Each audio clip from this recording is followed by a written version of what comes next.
नमस्कार पिलामाने आमे पूर्वरु वृत्तर ज्या चाप एहार व्यास व्यासार्ध तथा वृत्तर परिसीमा विषय रे एवं वृत्तर संज्ञा विषय रे विस्तृत भाव रे आलोचना करिछे। एही विषय रे आज आमे वृत्त संबंधी उपपाद्य 7 उपपाद्य 7 रो विपरीत कथन एवं उपपाद्य 8 विषय रे किछि आलोचना करिबा तथा एही सब उपपाद्य रु मिलुथिबा केतेगुडी अनुसिद्धांत विषय रे किछि जानिबा। प्रथमे आमे उपपाद्य 7 जहाकी वृत्त संबंधी प्रथम उपपाद्य ताहाको आलोचना करिबा। एही उपपाद्य कुहे जे वृत्तर केंद्र रु एहार व्यास भिन्न एक ज्या प्रति अंकित लंबटी उक्त ज्या को समद्विखंड करे। एहा कोन आमे बुझिबा एवं एहाकू किपरि प्रमाण करिबा ताहा विषय रे आमे आलोचना करिबा। प्रथमे आमे एही चित्रटी को भलो भाबरे देखिबा। उपपाद्यर प्रमाण करने को अच्छी जे वृत्तर केंद्र रु एहार कौनसी एक ज्या प्रति अंकित लंब एही ज्या को समद्विखंड करे।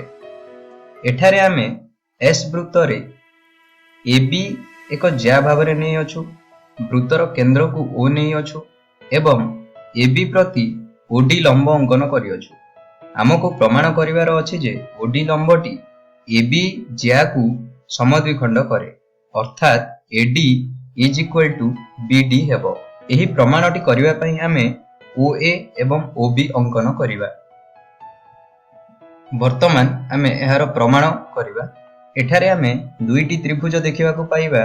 प्रथमटी हेउची त्रिभुज ओएडी एवं द्वितीयटी हेउची त्रिभुज ओबीडी। एही दुईटी त्रिभुज मध्य रे हमकु अति कम रे 3 गोटी सर्वसमता निर्णय करने को पड़िबो।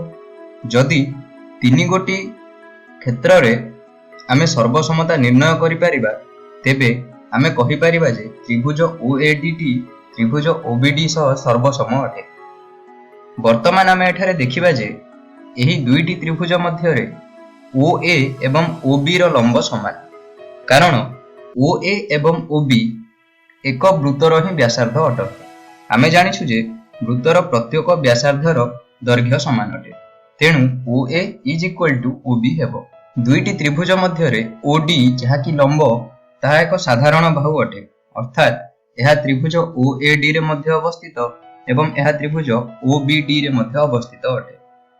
अन्य एक जिनिस आमे देखि परिबा जे एठारे कोण ODA एवं कोण ODB रो मान समान, कारण कोण ODA एवं कोण ODB प्रत्येक एक समकोण अटंती। तेणु एठारे हमकु 3 गोटी सर्वसमता मिलु अछि, जहाको कि आमे कहि परिबा सक बा सर्वसमता, अर्थात समकोण कर्ण एवं बाहु। सक बा सर्वसमता अनुसार त्रिभुज ओएडी त्रिभुज ओबीडी सह सर्वसम होला बोली आमे कहि परिबा।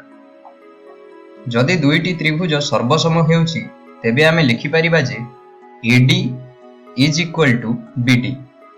पिला माने देखो हमको प्रमाण करिवार थिला जे केंद्र ठारू एक ज्या प्रति अंकित लंब उक्त ज्या को समद्विखंड करे, अर्थात हमको प्रमाण करिवार थिला जे केंद्र ओ ठारू एबी ज्या प्रति अंकित लंब एबी को दुई भाग रे विभक्त करे।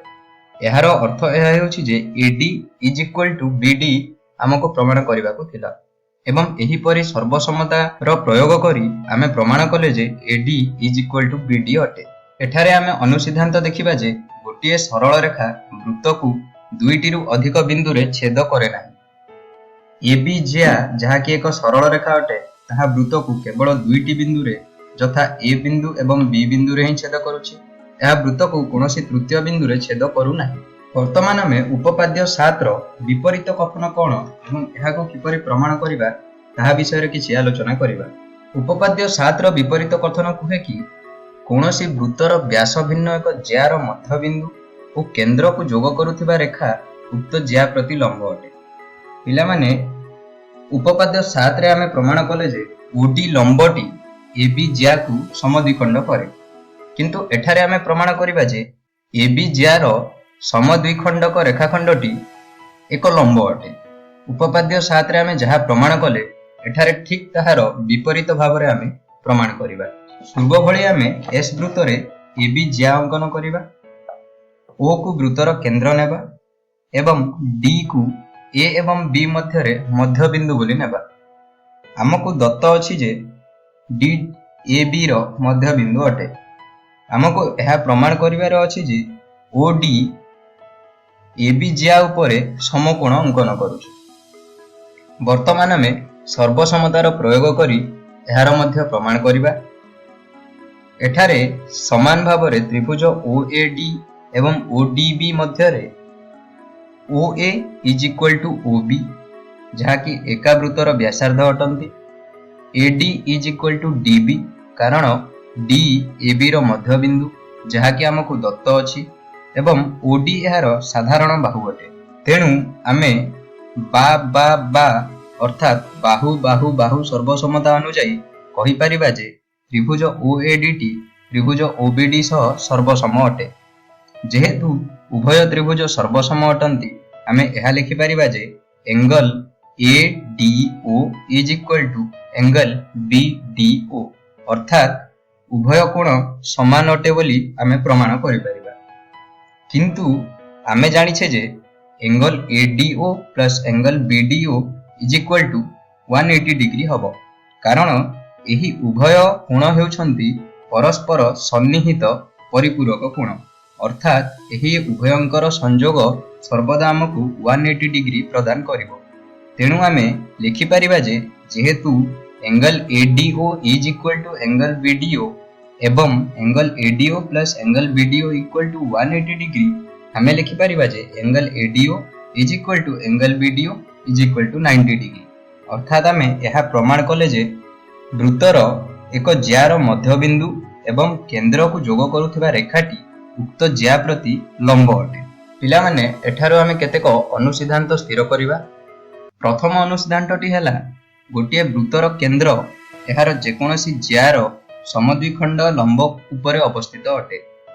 आमे देखिले जे वृत्तर केंद्र OT AB ज्यार समद्विखंड लंब अर्थात OD उपरे अवस्थित अटे कारण जेकोनोसी ज्यार मध्यबिंदु ठारे केवल गोटिए मात्र लंब अंकित होई परिबो एवं एही लंबटी वृत्तर केंद्र देई गति करिवो।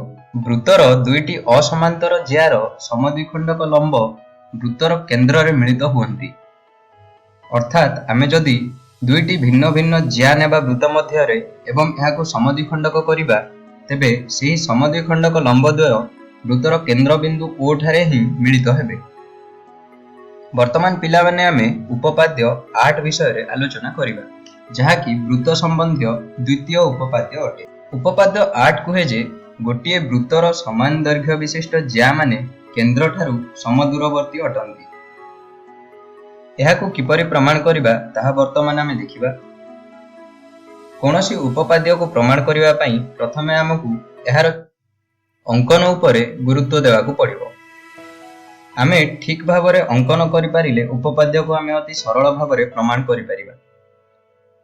एठारे दत्त अछि जे S वृत्तरे AB एवं CD दुईटी ज्या अटंती एवं AB is equal to CD बोली मध्य दत्त अछि। O वृत्तर केंद्र बोली आमे जानिछे। OE एवं OF यथाक्रमे AB एवं CD प्रति लंब अटंती जहा कि आमे उपपाद्य 7 रे प्रमाण करथिले। आमे उपपाद्य 7 रे एहा प्रमाण करथिले कि AB ज्या उपरे एहार मध्यबिंदु E ठारू O को जे रेखाखंड जोग करूछि ताहा AB सह लंब हबो। सेही परि भाबरे CD रेखाखंड उपरे OF एक लंब हबो। एठारे हमकु एहा प्रमाण करिवार अछि जे OE is equal to OF अटंती अर्थात गोटिए वृत्तर ज्या गुड़िक केंद्र ठारू समदूरवर्ती अटंती। एहाको प्रमाण करिवा पई आमे OB एवं OC अंकन करिवा। वर्तमान आमे प्रमाण करिवा जेहेतु OE AB प्रति लंब अटे तेणु OE AB को समद्विखंड करिवो। एहा आमे उपपाद्य 7 रे पढियो। तेणु आमे लिखि परिबा जे EB is equal to half of AB। ठीक सेही परि भाबरे आमे लिखि परिबा जे CF is equal to half of CD। किंतु हमको दत्त अछि जे AB is equal to CD अर्थात EB is equal to CF हेबो। पिला माने एठारे मने रख जे प्रथमे हमें प्रमाण कले EB is equal to CF। वर्तमान हमें एहाको व्यवहार करी ସର୍ବସମତାର ପ୍ରୟୋଗ କରି ଉପପାଦ୍ୟକୁ ପ୍ରମାଣ କରିବା।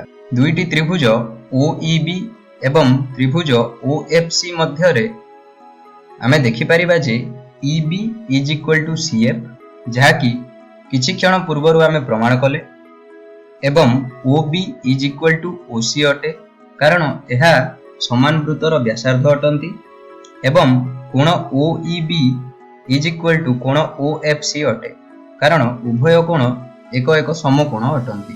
ବର୍ତ୍ତମାନ ଆମେ ସକ ବା ଅର୍ଥାତ୍ ସମକୋଣ, କର୍ଣ୍ଣ ଏବଂ ବାହୁ ସର୍ବସମତାକୁ ପ୍ରୟୋଗ କରି ଲେଖିପାରିବା ଯେ ତ୍ରିଭୁଜ OEB ଟି ତ୍ରିଭୁଜ OFC ସହ ସର୍ବସମ ଅଟେ। ଏହି ସର୍ବସମତାରୁ ଆମେ ଏହା ପ୍ରମାଣ କରିପାରିବା ଯେ OE is equal to OF ଅଟେ, ଅର୍ଥାତ୍ ଦୁଇଟି ସମଦୈର୍ଘ୍ୟବର୍ତ୍ତୀ ଜ୍ୟା ବୃତ୍ତର କେନ୍ଦ୍ରଠାରୁ ସମଦୂରବର୍ତ୍ତୀ ଅଟନ୍ତି। ପିଲାମାନେ, ଏହି ବିଷୟରେ ଆମେ ଉପପାଦ୍ୟ 7 ବିଷୟରେ ଆଲୋଚନା କଲେ ଏବଂ ଏହାର ବିପରୀତ କଥନ ସମ୍ବନ୍ଧରେ ଜାଣିଲେ, ଏବଂ ଉପପାଦ୍ୟ 8 ବିଷୟରେ କିଛି ପ୍ରମାଣ କଲେ ତଥା ଯାହା କିଛି ଅନୁସିଦ୍ଧାନ୍ତ ଆମକୁ ମିଳିଲା ତାହା ବିଷୟରେ ଆମେ କିଛି ଆଲୋଚନା କଲେ। ଆଜି ପାଇଁ ଏତିକି। ଧନ୍ୟବାଦ।